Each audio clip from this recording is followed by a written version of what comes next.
katon sumunar cahyanipun. Jagat ora ana sing ngembang. Lho nggih. Wong kekinacek lawan Yang Widiwasa tunggu ametu. Kelakon boyong midore keng mangijawanta. Sesek sapa kae?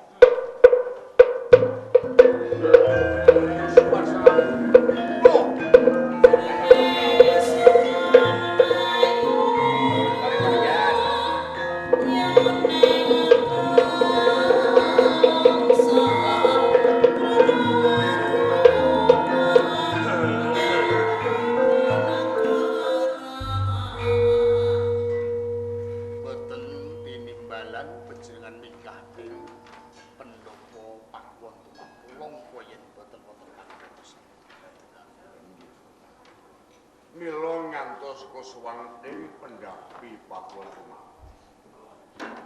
Estunipun kula badhe nyuwitaken anak lanang pasangan. Sinten? Kenaro. Kenaro.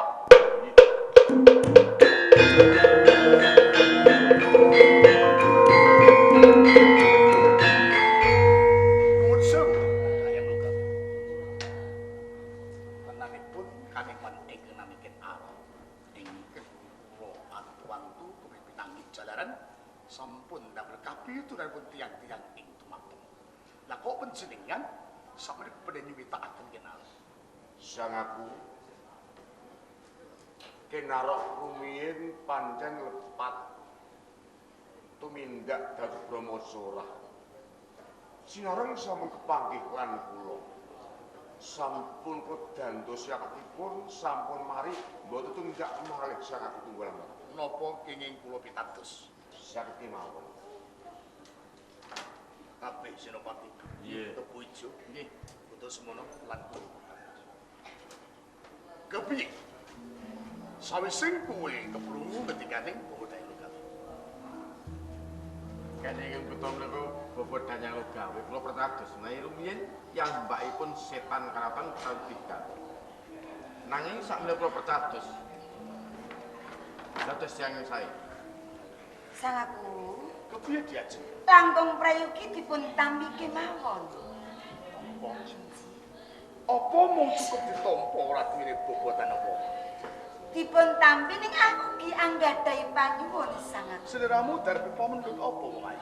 Kula anggadhahi panyuwun mawita ken arep kala wau saged iyasa Taman Baboji ingkang wujudipun logonipun saged manca warna sang aku. Bobodaya Logawi lan Kenaro. Kaya ngono pamundhuting garwaku Ken Dedes.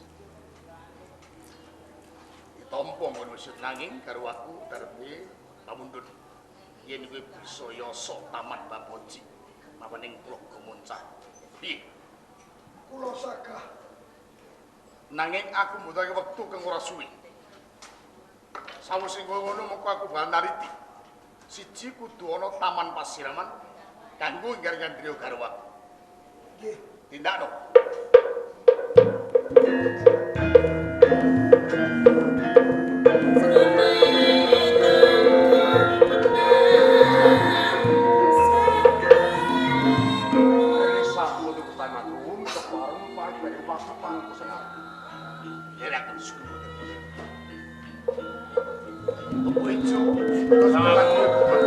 Saiki padha nonton iki sapa sing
Om mawi kenamastu nama irawa sidal.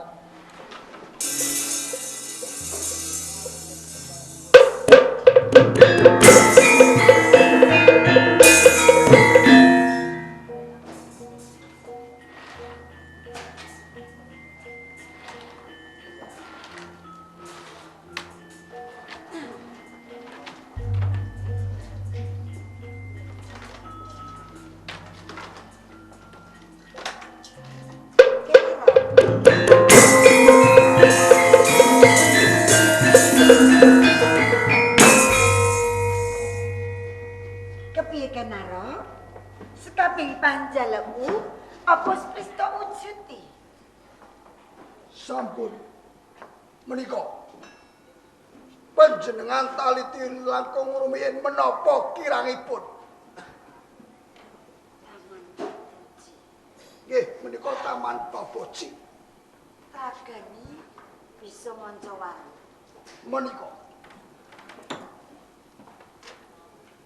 Iso Kenaro. Yo kaya iki sing tak jaluk. Aku mung iso mareng. Lan atiku mung iso seneng. nyuwun sewu. Kepiye Kenaro? Sampun kalampahan panyuwun panjenengan. Rumaos bagya mulya. Rumangsa bagya mulya jenenganipun. Nanging wonten perkawis ingkang badhe kula tanjaken dhateng panjenengan. Perkara apa Kenaro? Menapa panjenengan sampun rumaos bagya mulya urip wonten ing Tumapel ingkang angka kalih kapundhut garwa Prameswari kalian sang aku tukur ametu. Yo gini. Kowe ngandhake sing kaya mangkono Kenaro. Jalaran kula ngertos. Tengane batin panjenengan menika kesiksa. Gelare panjenengan mulya. Ning mulyane panjenengan ancik-ancik. Wangkinipun tiyang sepuh jenengan Empu Purwa. Cukup Kenaro. Yo gini ke mung isane mojoki kelawan aku. Kenaro? Pancen ora tak selaki. Kabagyan ning uripku. Gawe kasengsarane wong tuaku Kenaro. Nanging mung saken dedes. Mung sak aku kepianggunku males Kenaro. Kowe aja memojoki kelawan aku.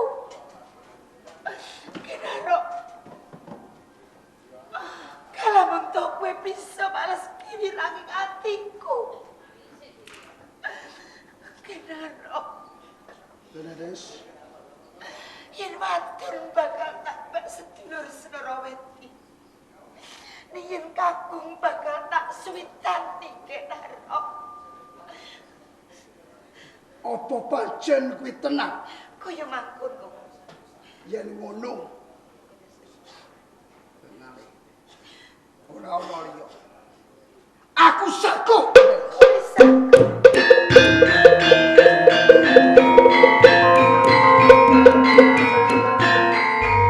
Yen pancen kowe saku Kenaro. Aku bakal ingkar-ingkar sarina ing Taman Baboji. Wujud ki Kenaro. Dedes! Dedes! Dedes! Dedes!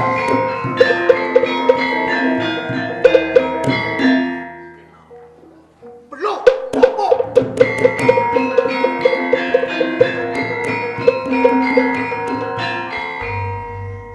Kinaro. Sawise wis kelakon yasa Taman Baboji ing semu angglong atimu ana apa nggir Kinaro? Apa? Sak sampunipun Taman Baboji kalampahan dados wonten rawuhipun Gusti Menteri. Iya. Kadedes. mandhap saking patunundakan katon sumilak sinapipun ketingal wentesipun ingin dadosaken tandha pitaken manah kula ing mriku wonten cahya ingkang sumunan sak cakraning panggilingan menika menapa kowe nyawang wentise Ken Dedes keton Prabawa jalaran Ken Dedes kae kedunungan Arda Nareswari utawa Wahyu Cakraningrat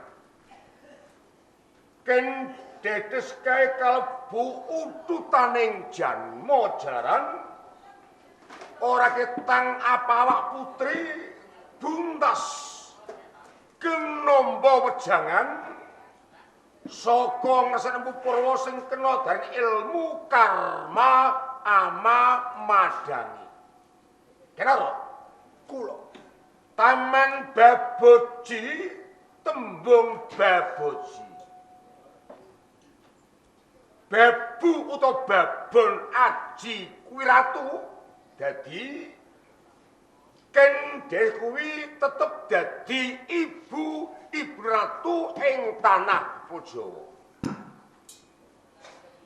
Kuwi werdine Praba marang sok sapa ngene kinara sing manggar wulan Ken Dedes uga badhe ratu ing tanah Jawa. kula sagah kula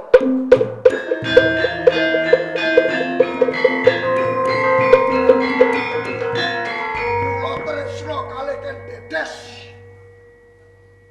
Amitabha. Kenaro kula miturut ajar agama Hindu kuwi dilarangke rusak marang pagrahayu nanging adan Hindu ora pas lamun Ken Dedes kagungan garwa sang agung tunggal metu. Kenaro pripun Bapak yen pancen kowe adrembang ora kaya tak pambeng bisa nanging kowe kudu ngorbanake sang aku tunggal metu kenaro.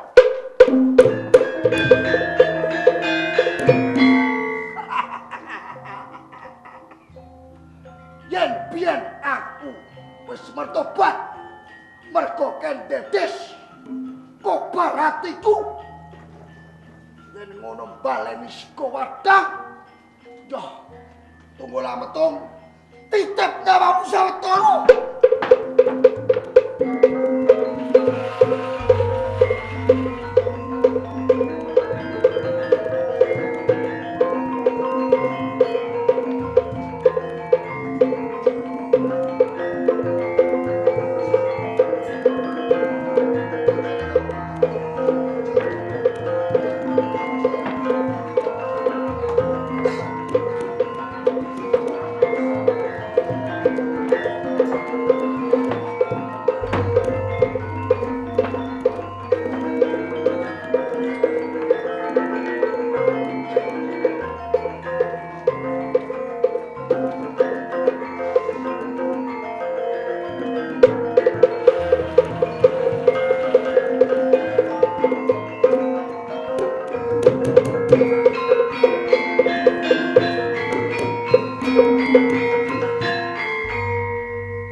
menapa pun dados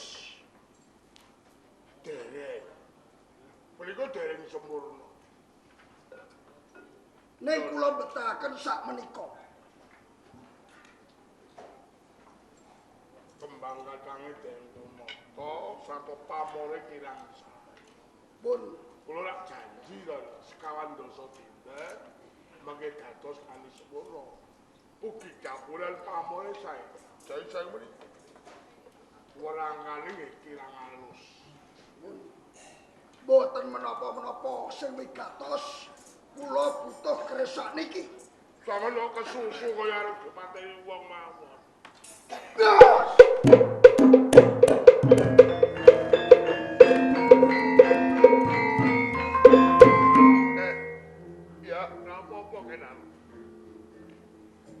Lali-lali dene ning ngono. Pusaka yasaku kae. Ing mangane bakal ngangkep wong 7 klebu kowe. Ora buta.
Kula tingali panjenengan nembe jagi. Kamangka panjenengan menika senopati.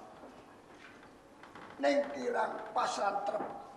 Jalaran kula tingali pusaka panjenengan menika ketingali kok kirang pas. Sing ngene lho. Mboten ngino. Iki sing maringi wong tuaku. Aku iso dadi prajurit itu mawon nganti saya diangkat dadi senopati karo iki. Pusaka panjenengan menika ketingali kirang pas benten kalih pusaka kula. Menawi panjenengan gadahi pusaka menika badhe minggah derajat panjenengan. Kenal Saya cakrak, saya bagus. tenan kandhamu kuwi. Menika saestu. Ini wae. Nggih, Aku njaluk lirane atimu. nggih. Pusakamu tak tuku. Sampun, sampun. Tak tuku pira regane? Boten, boten. Menawi jenengan ngersakaken pusaka menika badhe kula wulungaken kemawon. Tenan po. Nggih. Kula menika ugi prajurit. Ngabekti kalih pangarsa kados panjenengan. Iya, tenan. Saestu Kok wenehke tenan? menika leres. Tanpa pitukon. Mboten. Kenal. Sampai ibu. Nggih, nanging saumpami kula nyuwun pusaka panjenengan kados pundi. Kula lintoni. Kersanipun panjenengan luwih cakrak, luwih bagus. Nah. Menawi panjenengan gadah pusaka menika, derajat pangkat saya munggah. Aku ora janji. Nggih. Waton bayaran munggah, derajat munggah, pangkat munggah. Ora lali karo nek. Saestu kepareng nyuwun pamit. Kepuicu ya. Mapel wong kepuicu siji.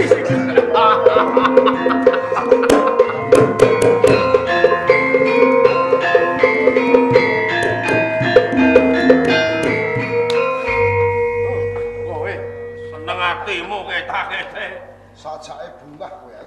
Kaya bar entuk nomor kok. Bar entuk Apa iku? Sing tok pamerke ku apa ae? kanggo kekuatan ning jiwa ragaku, kanggo wibawa ning jiwa ragaku. Allah. Apa? Apa tenan? Lho kepuicu. Wis ngene. Lagi wae kon. 200 real tak tukune. 200. Yes. Iya. Ape-apean aten 300 real. 500. 500. Hey! Ora perlu mbok bayar, ora perlu mbok tuku. Iki kudu nempel ning jiwa ragaku. Ora bisa. Ora bisa kowe pengen duit ta ora? Ora. Yen kowe kepengin duwe pusaka kowe ngupati. Wes kang ampel ora iso ben ngono. Oke, tak kete Pagi.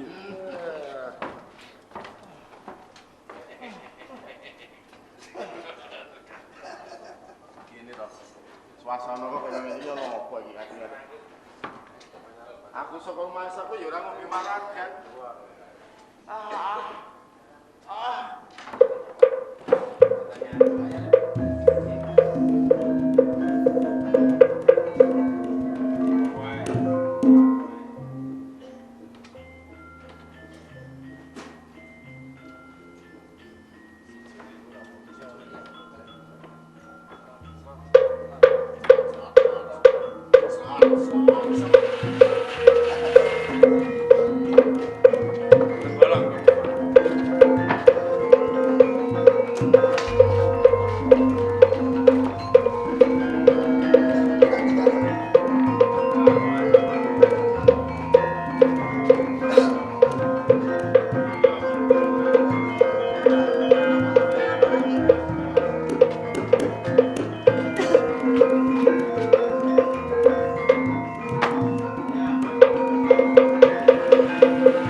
Apa sing wani merjaya sak aku? Den Ayu. Sinten ingkang wonten mejahi sang aku tunggal metu? Aku dhewe ora mangerteni, Kakang Yuda Sepana. Sangaku.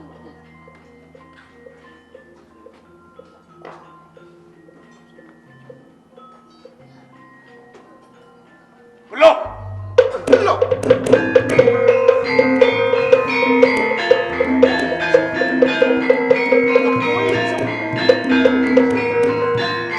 Kenaro, aku rasa iki sing duweni keris iki kebo ijo.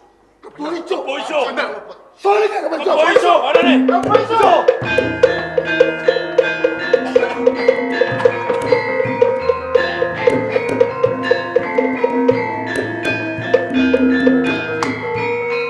Ngono kowe. Ngamu ngombe waragan. Wis kakek mendem. Aku ki malah ora ngombe waras. Tuh kok kemit. Ora. Ono. Kerismu ndi? Keris mundi. Iki pusakamu ndi? Ngopo melek kepengen kowe. Nanti wujudnya. Loh,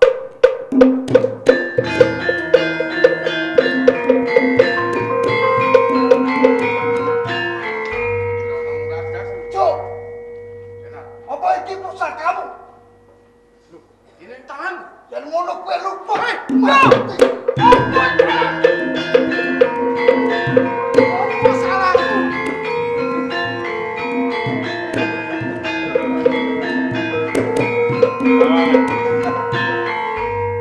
Sang aku tunggola metung sedo mergo saka keris kuwi. Mongko keris kuwi duwekmu. Kowe sing nyedani sang aku tunggola metung. Nang ora dudu aku. Ana wong melek kidung lali.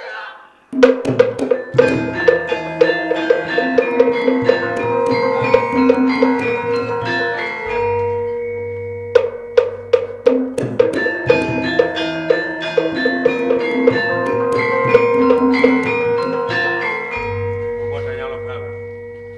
Sang aku tunggola metung sedo dipun pejahi dening Kebo Ijo.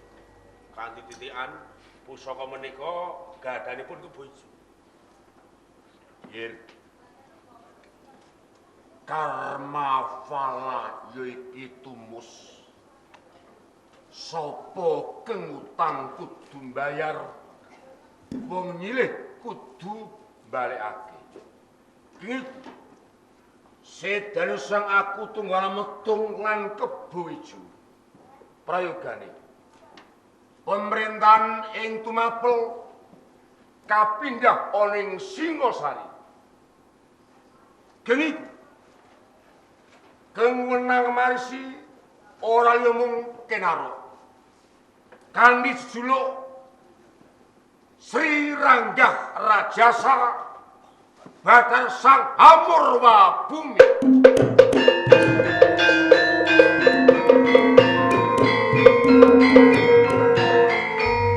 Kenaro Kula aja enak kowe dadi ratu ing kraton Singosari. Iki ana kewajibanmu sing pro tindakake. menapa? Ing Kediri kae ana raja kang ngembari Pas Gusti Keng Maha Kuwasa ya Prabu Danagenis. Deniku ayo padha barengan memuji ana sing Gusti Keng Maha Kuwasa ing Kediri Tumapel luwih ing kraton Singosari sumrambah ana ing Desa Rangga utawi Bapak Keng Hamugati muga mangyur hayu kahan jaya sing ing sambikala. Ayo.